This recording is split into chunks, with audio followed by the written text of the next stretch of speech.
아빠, 아빠, 저 여자가 누구야? 당장 안 누워? 왜 우리 여기 아빠를 어디라고? 아빠라고 부르는 거야? 말도 안 돼. 저 여자 누구세요? 당장 나가세요. 조문객들이 웅성거리기 시작했고 상주였던 박민정은 믿을 수 없다는 표정으로 그 여자를 바라봤습니다. 검은 상복을 입은 20대 중반의 젊은 여성이 영정 앞에 무릎을 꿇고 흐느끼고 있었습니다. 박민정의 남편 강태준이 교통사고로 세상을 떠난 지 이틀째 되는 날이었습니다. 50세의 나이에 너무 갑작스러운 죽음이었습니다. 민정은 23년간의 결혼 생활을 함께한 남편을 잃고 슬픔에 잠겨 있었습니다. 그런데 이 낯선 여자가 나타나 모든 것을 뒤흔들어 놓았습니다. 젊은 여자의 이름은 강서연이었습니다. 아빠라고 왜 이렇게 가시냐고 자신을 두고 어떻게 가시냐고 말입니다. 민정의 오빠 박진수가 서연의 팔을 붙잡으며 소리쳤습니다. 조용히 하라고 장례식장이 어딘 줄 아느냐고 말입니다. 하지만 서연은 그의 손을 뿌리치며 자리를 뜨지 않았습니다. 민정의 딸 강지원도 충격을 받았습니다. 22살의 지원은 아버지의 외동딸이었습니다. 아니, 그렇게 믿고 있었습니다. 조문객들은 수군거렸습니다. 혹시 고인에게 숨겨진 과거가 있었던 것은 아닐까? 저 여자는 대체 누구일까? 상주 부인이 불쌍하다는 말들이 오갔습니다. 민정은 다리에 힘이 풀려 주저앉을 뻔했습니다. 23년이었습니다. 23년 동안 한 번도 의심해 본 적 없었던 남편이었습니다. 그녀의 목소리는 떨리고 있었지만 최대한 침착하게 물었습니다. 누구냐고, 무슨 일로 여기 왔느냐고 말입니다. 서연은 민정을 올려다봤습니다. 그녀의 눈은 붉게 충혈되어 있었고 얼굴은 눈물로 얼룩져 있었습니다. 서연은 떨리는 목소리로 대답했습니다. 자신이 태준의 딸이라고, 진짜 딸이라고 말입니다. 빈소가 술렁였습니다. 민정의 시댁 식구들이 벌떡 일어났습니다. 무슨 말도 안 되는 소리를 하느냐고, 당장 나가지 않으면 경비를 부르겠다고 말입니다. 하지만 서연은 물러서지 않았습니다. 그녀는 가방에서 서류 봉투를 꺼냈습니다. 그리고 민정에게 건넸습니다. 떨리는 손으로 말입니다. 가족관계 증명서였습니다. 거기에는 강태준의 이름이 있었고 딸로 등재된 2명의 이름이 있었습니다. 강지원과 강서연. 민정의 손에서 서류가 떨어졌습니다. 지원이 서류를 주워들고 읽어봤습니다. 그리고 그녀도 창백해졌습니다. 23년 동안 남편은 성실했습니다. 회사 일로 바빴지만 가족을 소홀히 하지 않았습니다. 매주 주말엔 가족과 시간을 보냈고 기념일을 잊지 않았으며 아내와 딸을 사랑한다고 말했습니다. 그런 남편이 어떻게 숨겨둔 딸이 있을 수 있단 말입니까? 서연은 조용히 말하기 시작했습니다. 자신의 어머니는 이미 10년 전에 돌아가셨다고, 그 후로 아버지와 단둘이 살았다고, 아버지는 자신을 무척 사랑했다고 말입니다. 민정은 귀를 막고 싶었습니다. 하지만 조문객들과 친척들이 지켜보는 가운데 그럴 수도 없었습니다. 말도 안 되는 사기라고, 동생이 그런 사람이 아니라고, 저 여자는 유산을 노리는 사기꾼일 거라고 말입니다. 하지만 서연은 차분하게 대답했습니다. 자신은 유산 같은 것에 관심 없다고, 그저 아버지의 마지막을 함께하고 싶었을 뿐이라고 말입니다.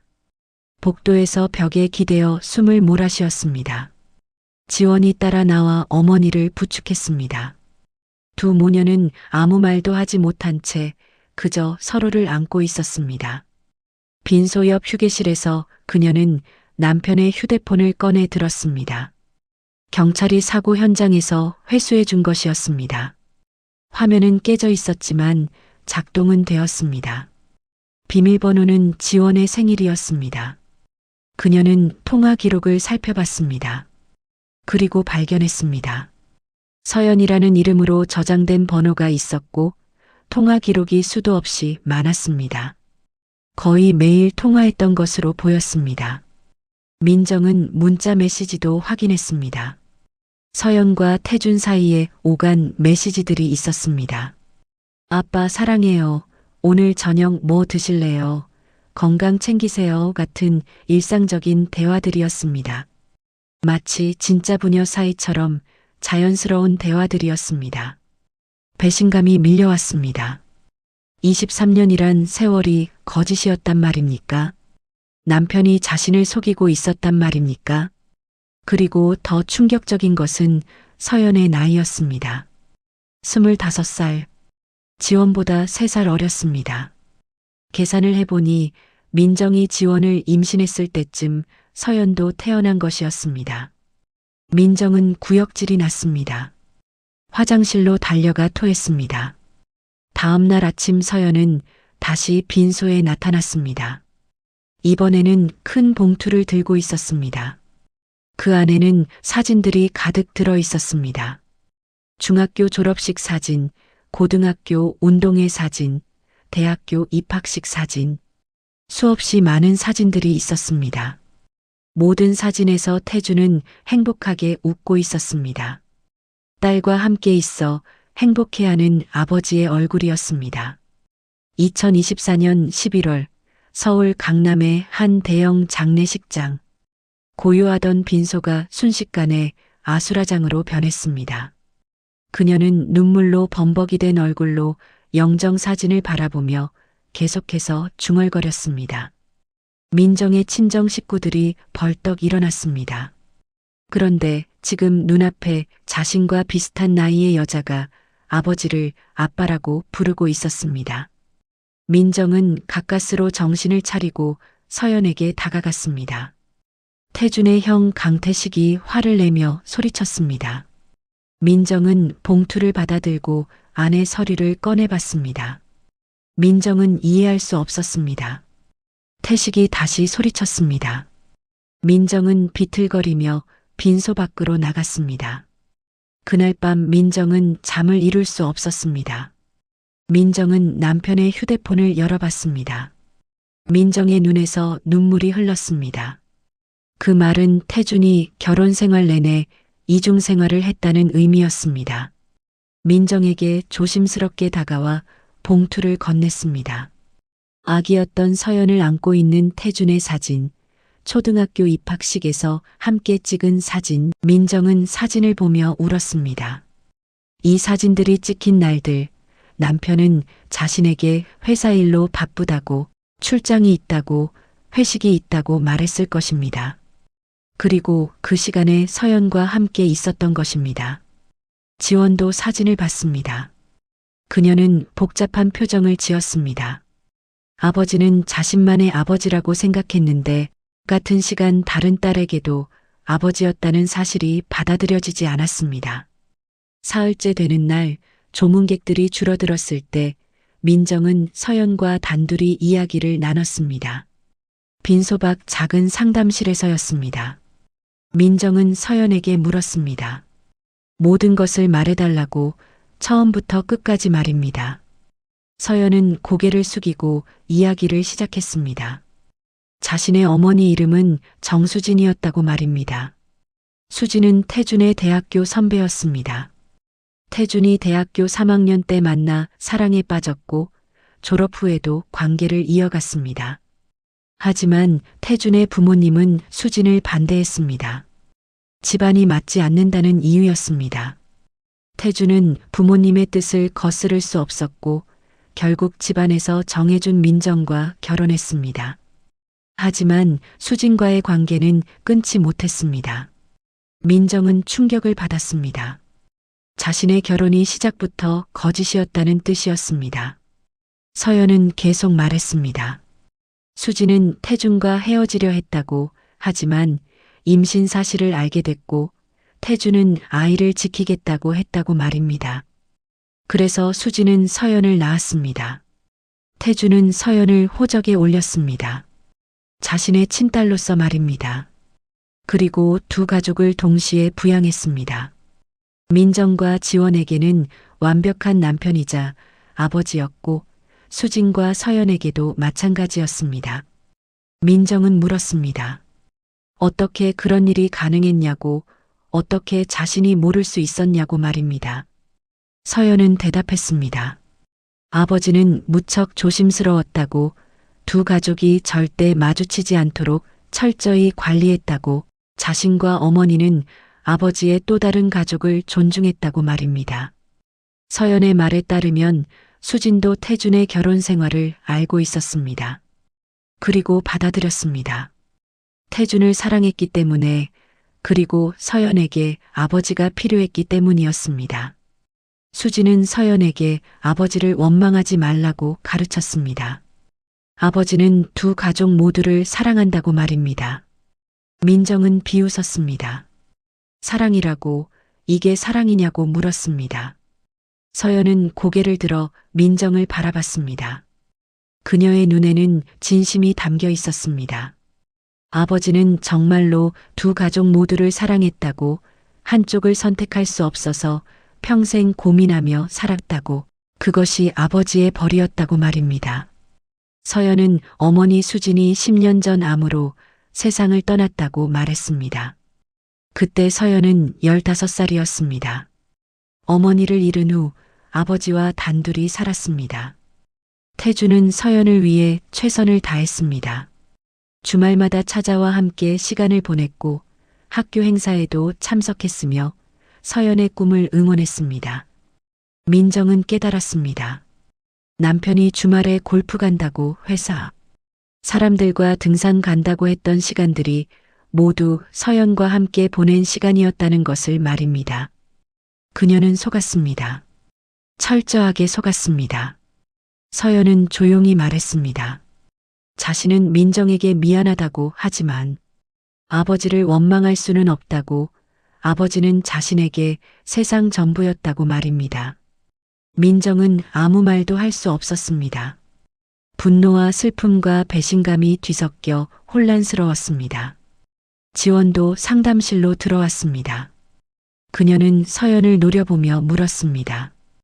왜 이제 와서 나타났냐고, 아버지가 살아계실 때는 왜 숨어 있었냐고 말입니다.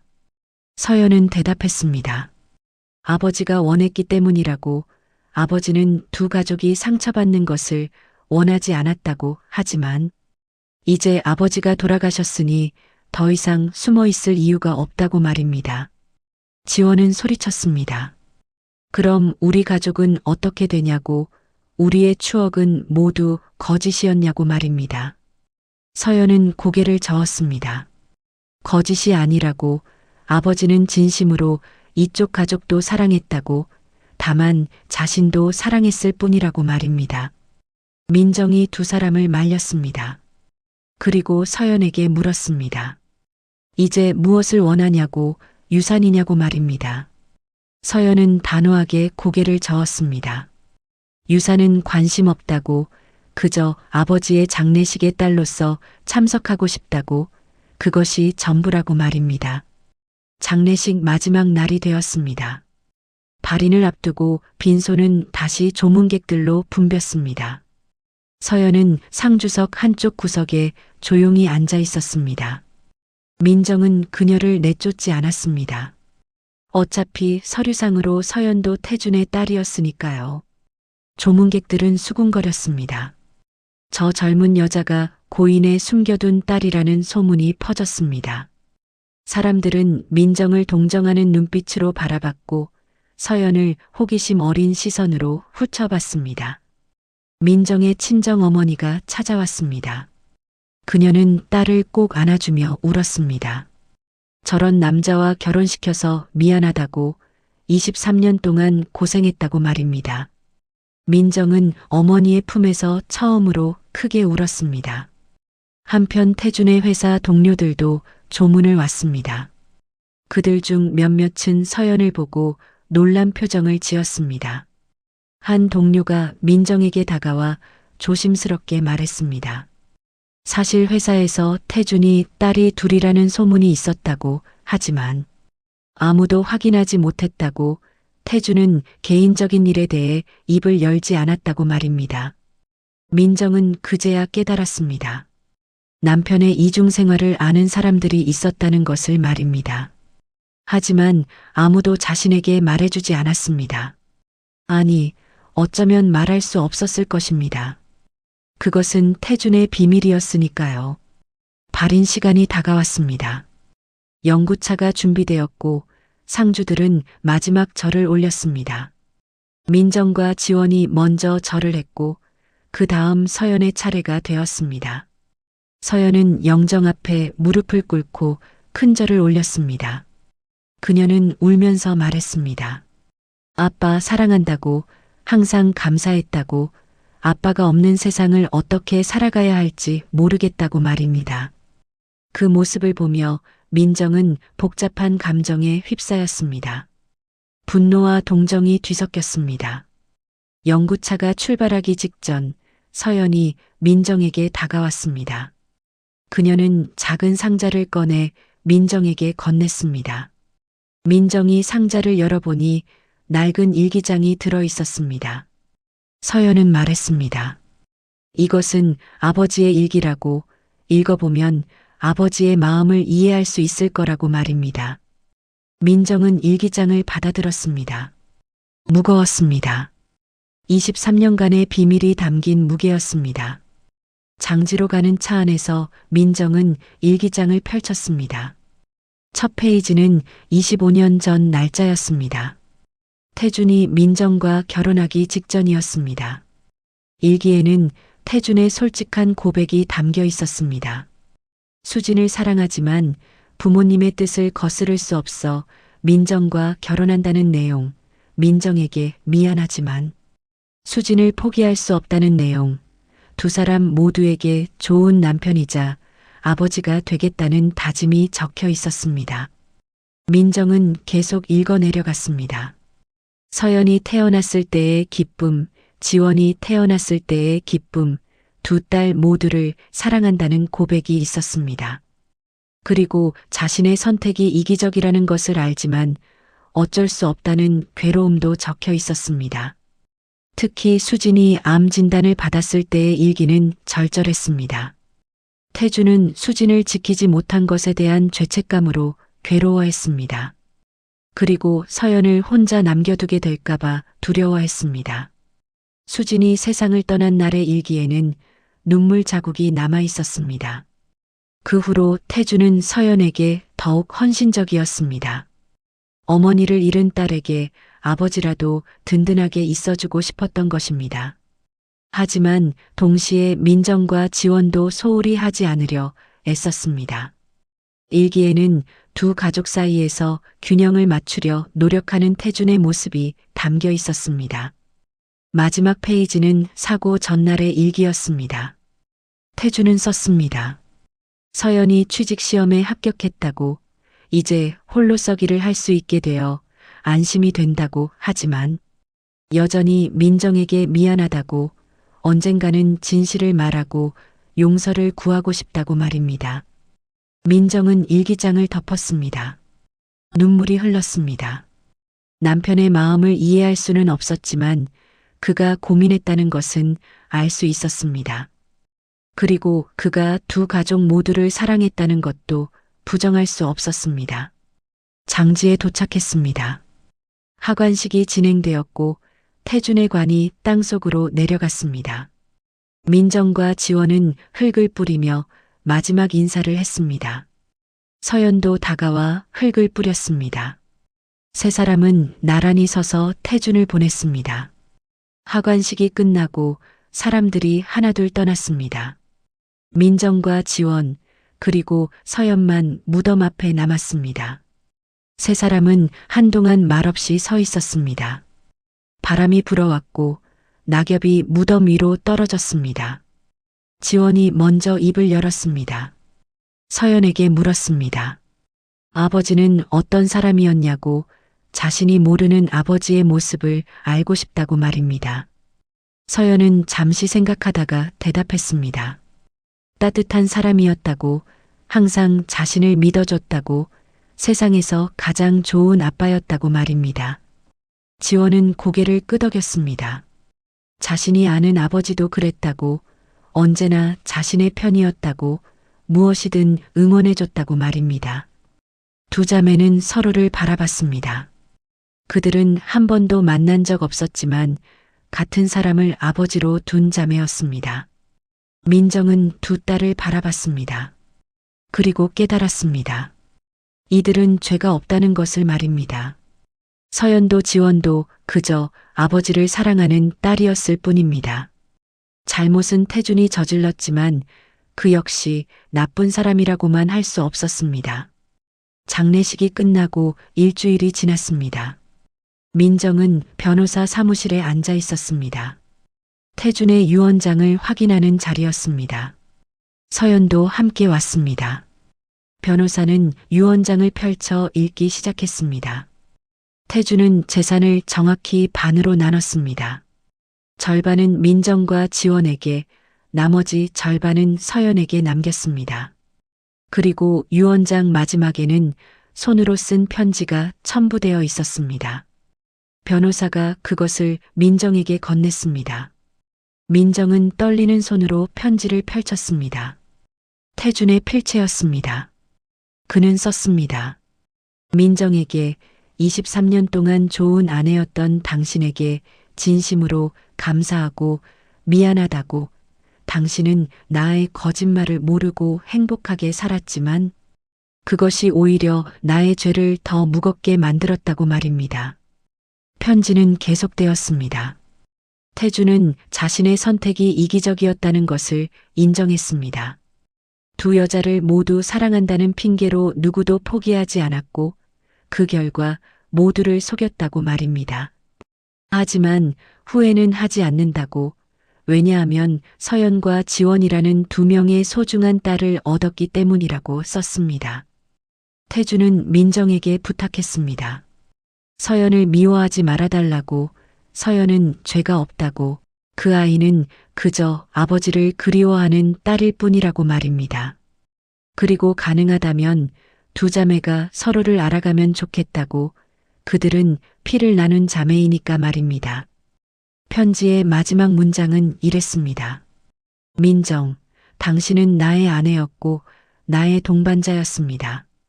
비록 내가 완벽한 남편은 아니었지만 당신을 사랑한 것만은 진실이었습니다. 용서를 구하지는 않습니다.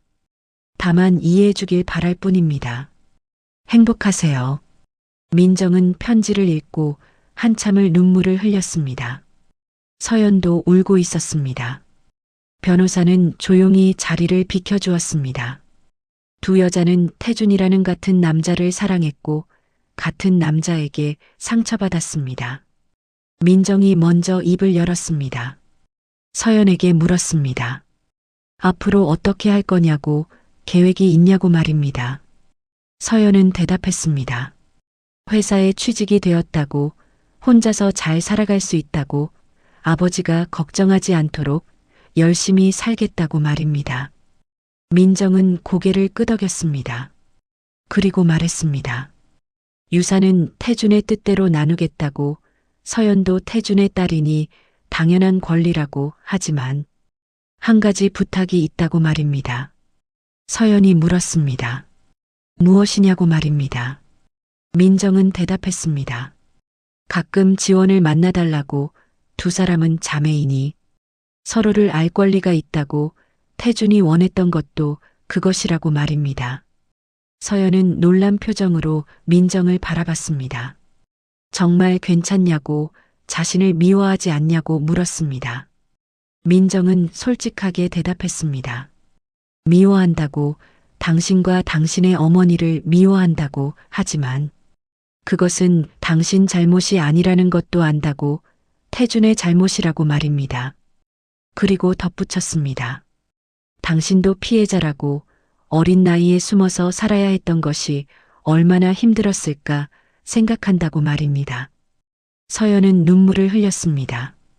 그녀는 민정에게 말했습니다. 자신은 항상 죄책감을 느꼈다고. 아버지의 다른 가족을 망가뜨리는 존재라고 생각했다고. 하지만 아버지는 자신을 사랑해줬고 그것이 자신을 지탱하게 해줬다고 말입니다. 민정은 서연의 손을 잡았습니다. 그리고 말했습니다. 이제부터는 숨지 말라고, 당신은 태준의 딸이고 지원의 언니라고 떳떳하게 살아가라고 말입니다. 서연은 민정의 손을 꼭 잡고 감사하다고 말했습니다. 한 달이 지났습니다. 민정은 태준의 옷가지를 정리하고 있었습니다. 그의 냄새가 아직 남아 있었습니다. 민정은 울지 않았습니다. 이제는 눈물이 나지 않았습니다. 그저 허전할 뿐이었습니다. 지원이 방에 들어왔습니다. 그녀는 어머니 옆에 앉았습니다. 그리고 말했습니다. 서연 언니를 만났다고, 커피를 마시며 이야기를 나눴다고 말입니다. 민정이 물었습니다. 어땠냐고 말입니다. 지원은 대답했습니다. 이상했다고, 처음 보는 사람인데 낯설지 않았다고, 아버지를 닮아서 그런가 생각했다고 말입니다. 그리고 덧붙였습니다. 서연 언니도 아버지를 그리워한다고, 자신처럼 아버지가 보고 싶어 한다고, 그 모습을 보니 미워할 수 없었다고 말입니다. 민정은 딸의 머리를 쓰다듬었습니다. 지원은 성숙했습니다. 23년 동안 외동딸로 자랐지만 이제는 언니가 생긴 것을 받아들였습니다. 민정은 자랑스러웠습니다. 자신의 딸이 이렇게 넓은 마음을 가진 사람으로 자란 것이 말입니다. 지원이 물었습니다. 엄마는 괜찮냐고, 아빠를 용서할 수 있냐고 말입니다. 민정은 잠시 생각했습니다. 그리고 대답했습니다. 용서와 이해는 다르다고, 아빠가 한 일을 용서할 수는 없지만 그의 처지를 이해하려고 노력 중이라고 말입니다. 민정은 계속 말했습니다. 아빠는 잘못된 선택을 했지만 나쁜 사람은 아니었다고, 다만 용기가 없었던 사람이라고, 누군가를 포기할 용기, 진실을 말할 용기가 없어서 모두를 속이며 살았다고 말입니다. 그리고 그 대가로 평생 죄책감을 안고 살았을 거라고 덧붙였습니다. 그날 저녁 서연이 민정의 집을 찾아왔습니다. 처음으로 이 집에 들어서는 것이었습니다. 서연은 조심스럽게 주변을 둘러봤습니다. 거실에는 태준과 민정, 그리고 지원의 가족 사진이 걸려 있었습니다. 서연은 그 사진을 오래 바라봤습니다. 민정이 서연을 거실로 안내했습니다. 지원도 함께 있었습니다. 세 여자는 소파에 앉아 차를 마셨습니다. 처음에는 어색했습니다. 무슨 말을 해야 할지 몰랐습니다. 하지만 서연이 먼저 입을 열었습니다. 서연은 말했습니다. 자신이 가진 아버지의 사진들을 보여주고 싶다고, 이쪽 가족이 모르는 아버지의 모습을 나누고 싶다고 말입니다. 민정과 지원은 고개를 끄덕였습니다. 서연은 휴대폰을 꺼내 사진들을 보여주기 시작했습니다. 사진 속 태주는 행복해 보였습니다. 서연과 함께 놀이공원에 간 사진, 서연의 생일 케이크를 준비하는 사진, 서연의 학교 운동회에서 함께 달리기 하는 사진들이었습니다. 민정은 그 사진들을 보며 복잡한 심정이 들었습니다. 하지만 동시에 안심도 되었습니다. 태준이 서연을 진심으로 사랑했다는 것을 알 수 있었기 때문입니다. 그것은 거짓이 아니었습니다. 지원도 사진을 보며 미소 지었습니다. 아버지의 행복한 표정을 보니 기뻤던 것입니다. 지원이 말했습니다. 자신도 서연에게 보여줄 사진이 있다고, 아버지와 함께 찍은 사진들이라고 말입니다. 지원은 자신의 휴대폰을 꺼내 사진을 보여줬습니다.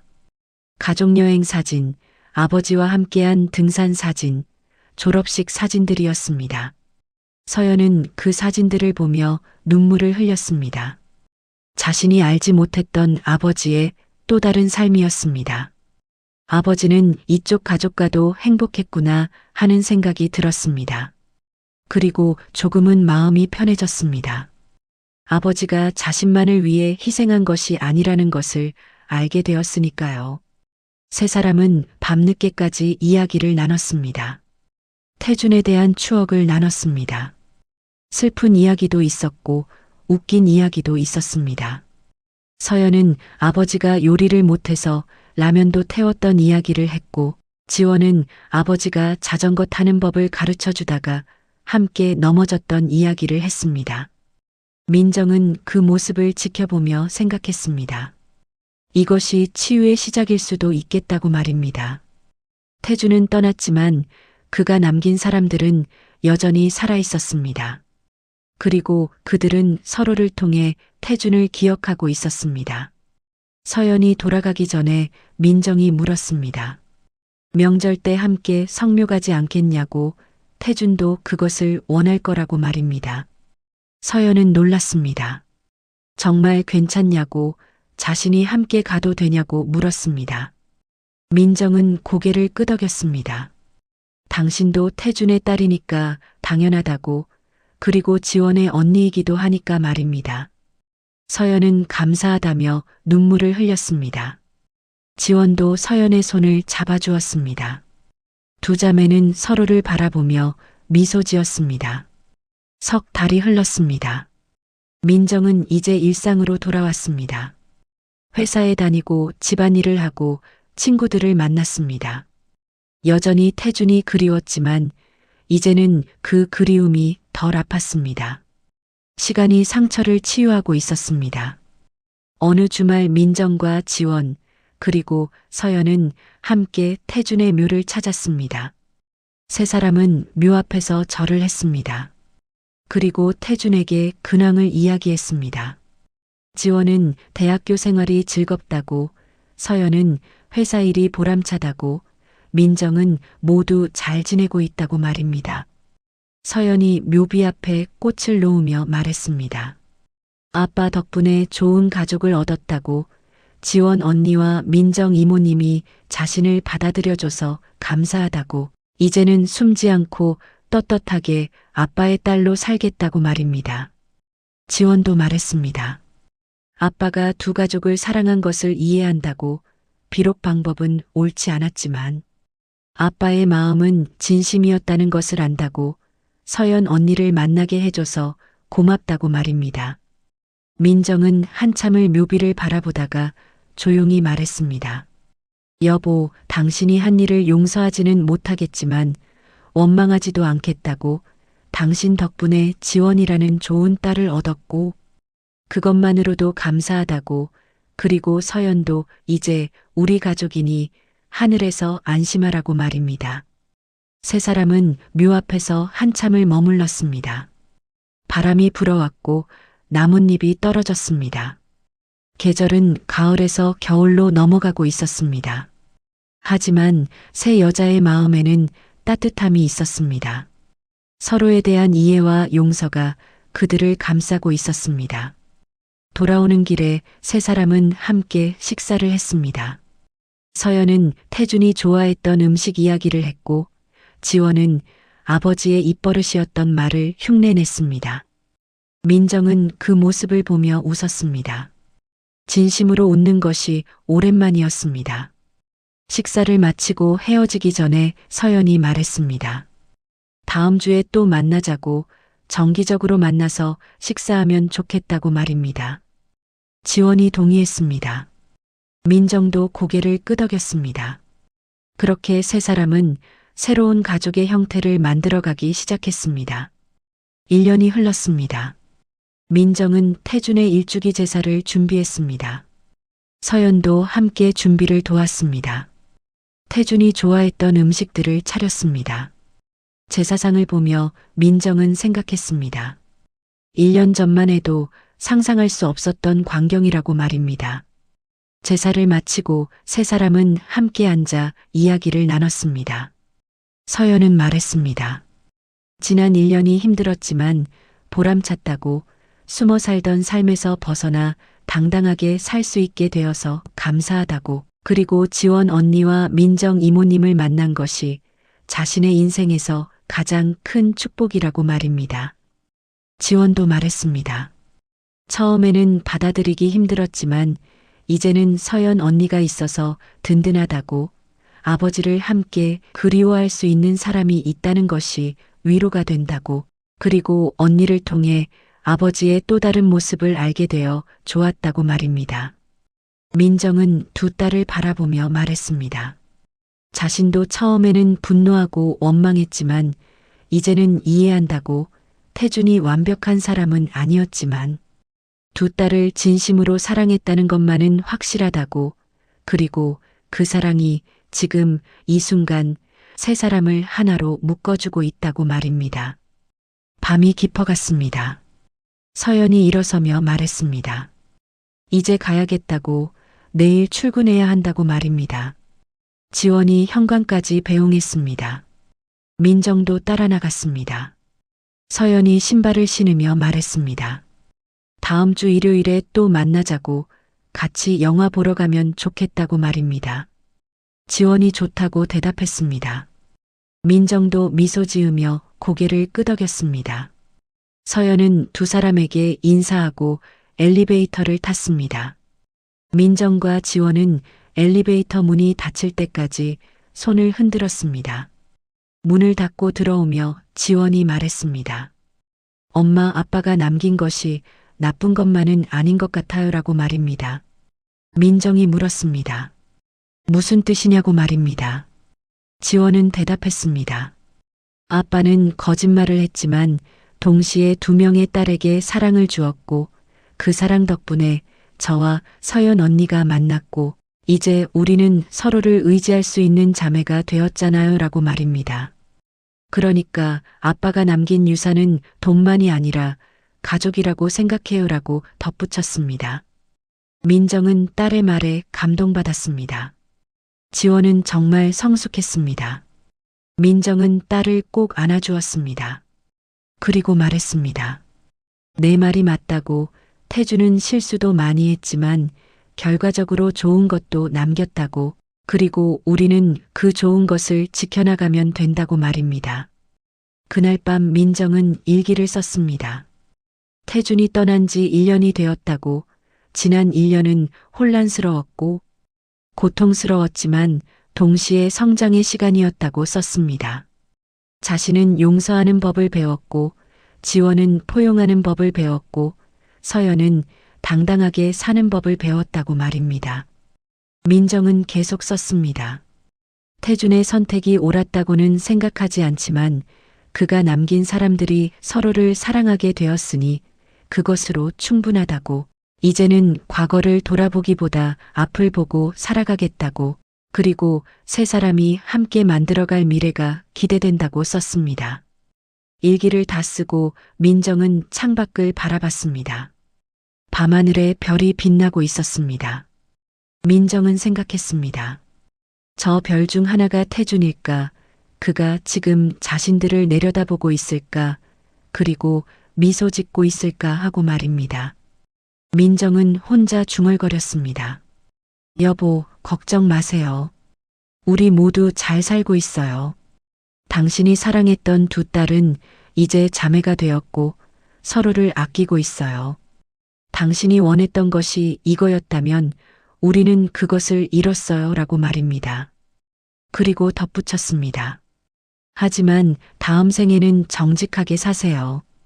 거짓말하지 말고 도망치지 말고 용기 있게 선택하세요.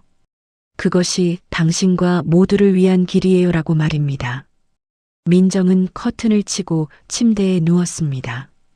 이제는 혼자 자는 것에도 익숙해졌습니다. 눈을 감으며 민정은 생각했습니다. 내일은 또 어떤 날이 될까? 서연과 지원은 무엇을 하고 있을까? 그들과 함께할 시간이 기다려진다고 말입니다. 그렇게 민정은 잠이 들었습니다. 평화로운 잠이었습니다. 더 이상 악몽을 꾸지 않았습니다. 더 이상 분노하지 않았습니다. 그저 받아들였습니다. 일어난 일을, 바뀐 현실을, 그리고 새로운 가족을 말입니다. 이것이 그들의 이야기입니다. 배신과 충격으로 시작했지만 이해와 용서로 끝난 이야기. 완벽하지 않지만 진실한 이야기. 그리고 무엇보다 희망의 이야기입니다. 왜냐하면 그들은 증명했으니까요. 상처는 치유될 수 있고 적은 가족이 될 수 있으며 사랑은 형태를 바꾸어서라도 계속된다는 것을 말입니다. 여러분, 이 이야기가 마음에 드셨다면 구독과 좋아요 부탁드립니다. 알림 설정까지 해두시면 더 깊은 감동과 반전이 있는 스토리를 가장 먼저 만나보실 수 있습니다. 댓글로 여러분의 생각을 나눠주시면 더욱 좋은 콘텐츠를 만드는데 큰 힘이 됩니다. 다음에는 더욱 감동적인 이야기로 찾아뵙겠습니다. 시청해주셔서 감사합니다.